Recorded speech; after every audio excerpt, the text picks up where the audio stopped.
Vous, eux, moi, nous sommes 2 Français sur 3 à nous connecter quotidiennement à Internet. Mais jusqu'à quel point? Êtes-vous hyper connectés, voire ultra connectés? Nous avons rencontré Thibaut et Valentin, étudiants en droit, chacun équipé de son ordinateur portable et de son smartphone. Cours sur Internet, réseaux sociaux, services en ligne. Oui, ils sont des utilisateurs très assidus, mais pas dépendants pour autant.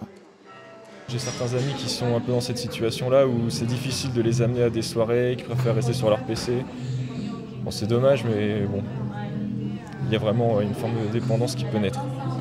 Thierry Crouzet dit avoir vécu cette dépendance, une overdose d'Internet après une utilisation compulsive, tel un fumeur fumant cigarette sur cigarette. Cet écrivain en a fait un malaise et décidé de débrancher pendant 6 mois. Le second soir de la déconnexion, avec ma femme, on prépare à manger. Le soir, on prépare un gratin dauphinois. Et un moment après, elle me dit « Mais qu'est-ce que tu fais ?» J'étais devant le four en train de regarder le gratin cuire. Quelque chose de surréaliste. Et j'avais remplacé l'écran de l'ordinateur par l'écran du four. Être ultra connecté peut mener à l'excès, dévorer notre temps. Même un grand opérateur en fait le diagnostic. Cette entreprise mène d'ailleurs une réflexion sur son propre fonctionnement en interne pour doser l'usage de mails entre collaborateurs.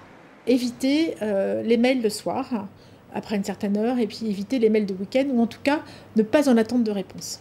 Il ne s'agit pas de ne plus avoir d'usage numérique ou de ne plus faire de mails, mais savoir trouver un équilibre. Ça peut être aussi de se dire, au lieu d'envoyer une longue liste de mails, d'avoir des réponses, des ping-pong en fait, en mail, simplement prendre son téléphone. Et se parler. L'opérateur a aussi lancé un collectif du temps, des rencontres publiques dans des espaces comme cette cantine numérique.